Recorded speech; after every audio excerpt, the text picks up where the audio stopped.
Assalamualaikum warahmatullahi wabarakatuh. Alhamdulillah, mari di pagi hari yang cerah ini kita memulai kegiatan pembelajaran kita, yakni gerakan pembaruan Islam di Indonesia. Kemarin kita sudah melihat bahwa bagaimana berkembangnya Islam di Indonesia, di Nusantara, bagaimana kerajaan-kerajaan Islam itu merupakan sesuatu yang mendorong untuk cepatnya berkembang Islam di Nusantara. Nah, pada hari yang berbahagia ini kita lanjut kepada gerakan pembaruan Islam di Indonesia.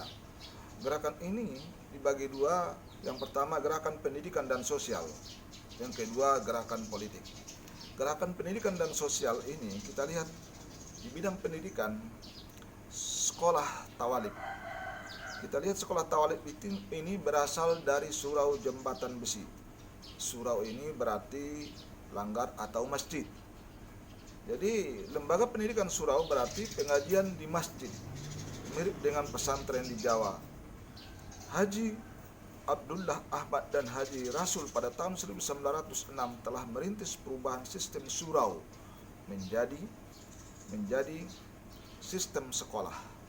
Jadi pada awalnya pendidikan itu tadinya berasal dari surau ataupun masjid. Nah, jadi Haji Abdullah Ahmad ini dan Haji Rasul ini mengubah sistem pendidikan musola atau masjid menjadi sekolah, seperti sistem sekolah. Pada tahun 1919 Jalaluddin Haji Jalaluddin Hayyib menerapkan sistem kelas dengan lebih sempurna lagi. Ia mengharuskan pemakaian bangku dan meja, kurikulum yang lebih baik, dan kewajiban pelajar untuk membayar uang sekolah. Jadi itu yang dilakukan oleh Haji Jalaluddin Ayyub. Nah, kemudian selain itu kepada para pelajar pun diperkenalkan koperasi. Nah, jadi Haji Jalaluddin ini memperkenalkan, membuat dan mengadakan koperasi bagi siswa. Jadi para santri-santri, para siswanya dibuat ikut melakukan ilmu koperasi dan berkoperasi. Nah, dari koperasi inilah berkembang menjadi organisasi sosial yang menyantuni sekolah tawalib dan namanya Sumatera Tawalib. Sejak itu organisasi ini tidak lagi dipimpin oleh murid tetapi para guru. Pada tahun 1929 organisasi tawalib ini memperluas keanggotaannya, tidak hanya guru-guru dan murid sekolah, melainkan juga para alumni. Jadi mulai dia berkembang. Ini sekolah tawalib dan sosialnya. Kita lanjut. Kemudian Jamiat Khair. Jadi Jamiat Khair ini suatu organisasi didirikan di Jakarta, ya, oleh masyarakat Arab Indonesia pada tanggal 17 Juli 1905. Di antara pendirinya adalah Said Muhammad Al-Fahir bin Shihab, Said Idrus bin Ahmad bin Shihab, dan Said Sehan bin Shihab. Maka semuanya ini tergolong Said, yaitu kaum ningrat atau bangsawan Arab. Ada dua program yang diperlihatkan Jamiat Khair: mendirikan dan membina sekolah dasar, serta menyeleksi dan mengirim para pelajar untuk mengikuti pendidikan di Turki. Jadi Jamiat Khair ini tidak hanya menerima murid keturunan Arab tetapi juga untuk umum. Bahasa Belanda tidak diajarkan karena bahasa penjajah, tetapi diganti dengan bahasa Inggris. Dengan menguasai bahasa Inggris, para alumni lembaga pendidikan Jamiat Khair diharapkan dapat mengikuti kemajuan zaman. Itu cerita ringkas tentang Jamiat Khair. Kita lanjut dengan Al-Irsyad, merupakan organisasi oleh kaum pedagang Arab di Jakarta. Jadi Al-Irsyad ini memusatkan perhatiannya pada bidang pendidikan dengan mendirikan sekolah dan perpustakaan. Sekolah Al-Irsyad ini banyak jenisnya, ada sekolah tingkat dasar, ada sekolah guru, dan program takasus memperdalam agama dan bahasa asing. Cabang-cabang Al-Irsyad segera dibuka di Cirebon, Pekalongan, Bumiayu, Tegal, Surabaya, dan Lawang. Aktivitas organisasi lebih dinamis daripada Jamiat Khair, walaupun keduanya sama-sama didirikan oleh masyarakat Arab. Jamiat Khair dikuasai oleh golongan Said dan atau ningrat, Al-irsyad sebaliknya menolak adanya perbedaan atau diskriminasi antara kaum elit dengan golongan elit atau golongan kecil. Yang berikutnya Perserikatan Ulama. Organisasi sosial kemasyarakatan ini semuanya bernama Hayatul Qulub, didirikan di Majalengka, Jawa Barat oleh Kiai Haji Abdul Halim pada tahun 1911. Itulah Perserikatan Ulama ya. Kiai Halim adalah alumni Timur Tengah. Dia memiliki ide pembaruan yang dihembuskan oleh Muhammad Abduh dan Jamaluddin Al-Afghani, dua tokoh pembaruan Islam. Jadi Hayatul Qulub memusatkan perhatiannya pada bidang pendidikan, sosial dan ekonomi. Sejak 1917 namanya diubah menjadi Perserikatan Ulama. Jadi perubahan nama ini memiliki dua tujuan, yaitu menyatukan para ulama dan mengajak mereka untuk menerapkan cara-cara modern dalam mengelola pendidikan. Kalau kita lihat ada dua sistem pendidikan yang diperkenalkan Kiai Halim, sistem madrasah dengan sistem asrama. Jadi dua sistem ini sangat dikenal di dalam dunia pendidikan Hayatul Qulub. Jadi Kiai Halim memperkenalkan ini. Lembaga pendidikan yang sistem madrasah dan asrama ini diberi nama dengan santri asrama. Jadi bagi santri yang belajar di sana dikatakan santri asrama. Santri asrama ini memiliki kelebihan, yaitu kurikulumnya memadukan pengetahuan agama dan umum seperti pada sistem madrasah sekarang. Jadi ada pengetahuan agama dan umumnya. Perserikatan Ulama memiliki ciri khas mempertahankan tradisi mazhab dan fikih, tetapi menerapkan cara-cara modern dalam pendidikan. Pada tahun 1952, Perserikatan Ulama diubah menjadi Perserikatan Umat Islam (UI) setelah difungsikan dengan Al-Ittihad Al-Islamiyah atau Persatuan Islam. Jadi ini dipimpin oleh Kiai Haji Ahmad Sanusi yang berpusat di Sukabumi, Jawa Barat. Kita lanjut dengan Nahdlatul Ulama. Di kalangan pesantren itu tadi, dalam merespon kebangkitan nasional membentuk organisasi pergerakan seperti Nahdlatul Wa'an, kebangkitan tanah air pada tahun 1916. Maka pada tahun 1918 mendirikan Taswirul Afkar atau dikenal juga dengan Nahdlatul Fikri, kebangkitan pemikiran. Sebagai wahana pendidikan sosial politik kaum dan keagamaan kaum santri, dari Nahdlatul Fikri kemudian mendirikan Nahdlatul Tujjar, pergerakan kaum saudagar.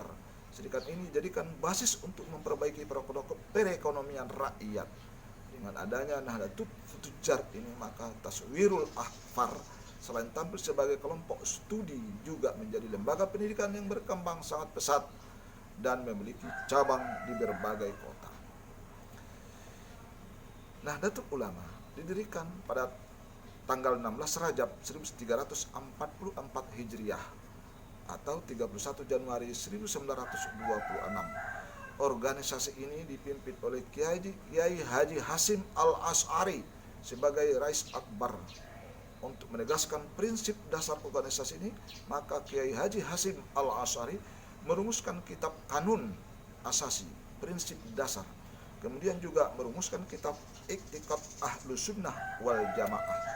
Kedua kitab tersebut merupakan kemudian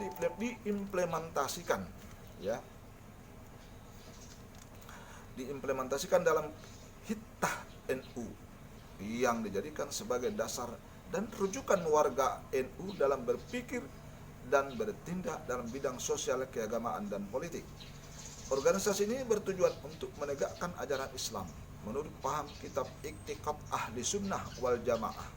Jadi I'tiqad Ahli Sunnah wal Jamaah ini paham kitabnya di tengah kehidupan masyarakat di dalam wadah Negara Kesatuan Republik Indonesia. Jadi kalau kita melihat mencapai tujuan tersebut, maka NU menempuh berbagai jenis usaha. Usaha yang dilakukan NU itu di berbagai bidang, antara lain di bidang keagamaan, di bidang pendidikan, di bidang sosial budaya, di bidang ekonomi, dan mengembangkan usaha lain yang bermanfaat bagi masyarakat luas. Ya, selesai organisasi NU, kita lanjut kepada organisasi Muhammadiyah. Muhammadiyah didirikan di Yogyakarta pada tanggal 18 November 1912 oleh Kiai Haji Ahmad Dahlan. Kiai Haji Muhammadiyah kegiatan Muhammadiyah dipusatkan dalam bidang pendidikan, dakwah, dan amal sosial. Itu kegiatan Muhammadiyah yang secara dasar atau secara umumnya. Nah, Muhammadiyah mendirikan berbagai sekolah Islam ala Belanda, baik dalam satuan pendidikan jenjang maupun kurikulumnya. Muhammadiyah pun menerima subsidi dari pemerintah Belanda. Organisasi sangat menekankan keseimbangan antara pendidikan agama dan pendidikan umum serta pendidikan keterampilan. Para alumni lembaga pendidikan Muhammadiyah diharapkan memiliki akidah Islam yang kuat, sekaligus memiliki keahlian untuk hidup di zaman modern. Nah, dengan bekal akidah, pendidikan, dan keterampilan yang baik, kaum muslimin dapat mengembangkan kualitas hidup mereka sesuai dengan tuntunan ajaran agama Al-Quran. Bahkan sampai sekarang, Muhammadiyah merupakan ormas Islam besar yang memiliki satuan-satuan pendidikan sejak dari taman kanak-kanak hingga program pasca sarjana. Jadi dalam bidang amal sosial, ormas Islam ini memiliki antara lain beberapa puluh rumah sakit, balai kesehatan, ibu dan anak, dan panti asuhan. Gerakan dakwah Muhammadiyah sangat menekankan kemurnian akidah, memerangi berbagai perbuatan syirik, menyekutukan Allah dalam segala bentuknya, menentang tahayul, hurafat, dan perbuatan bid'ah, serta mengikis habis kebiasaan taklid buta dalam beragama.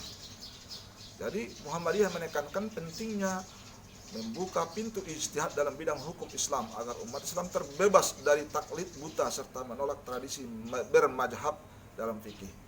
Muhammadiyah menolak kehidupan tasawuf yang hanya mementingkan akhirat. Muhammadiyah sebagaimana umumnya kaum pembaharu menentang tarekat karena penuh dengan perbuatan bid'ah. Lahirnya Jami' Khair Al-Isra, Perserikatan Ulama Muhammadiyah yang bergerak di bidang pembaharuan pendidikan dan dakwah tersebut dipicu oleh perkembangan baru di bidang keagamaan.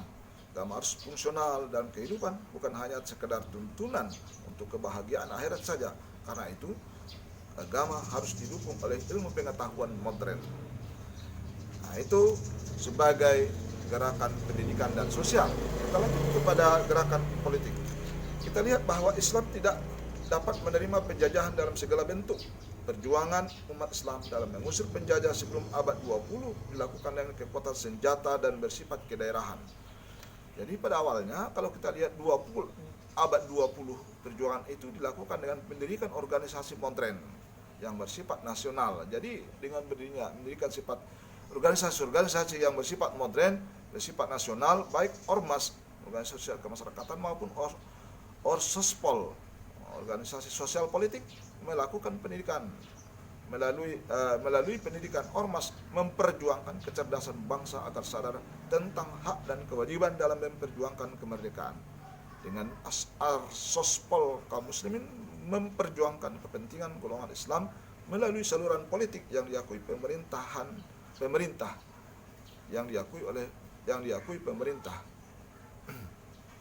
penjajah. Mereka misalnya berjuang melalui parlemen Belanda yang disebut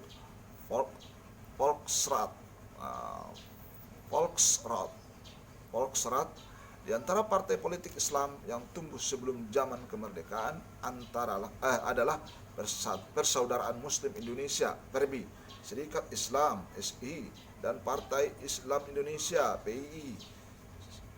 SI didirikan di Solo pada tanggal 11 November 1911 sebagai kelanjutan dari Serikat Dagang Islam (SDI) yang didirikan oleh Haji Saman Hudi pada tanggal 16 Oktober 1905. SI kemudian berubah menjadi Partai Serikat Islam Indonesia (PSII). Partai Islam Masumi pada awal berdirinya merupakan satu-satunya partai politik Islam yang diharapkan dapat memperjuangkan kepentingan seluruh golongan umat Islam dalam negara modern yang diproklamasikan pada tanggal 17 Agustus 1945. Masumi merupakan partai federasi yang menampung semua golongan tradisional. Ini sebagai gerakan politik Islam dalam perkembangan Islam di Nusantara. Demikian sebagai kajian kita, materi kita pada hari ini, semoga bermanfaat adanya. Wabillahi taufiq wal hidayah. Assalamualaikum warahmatullahi wabarakatuh.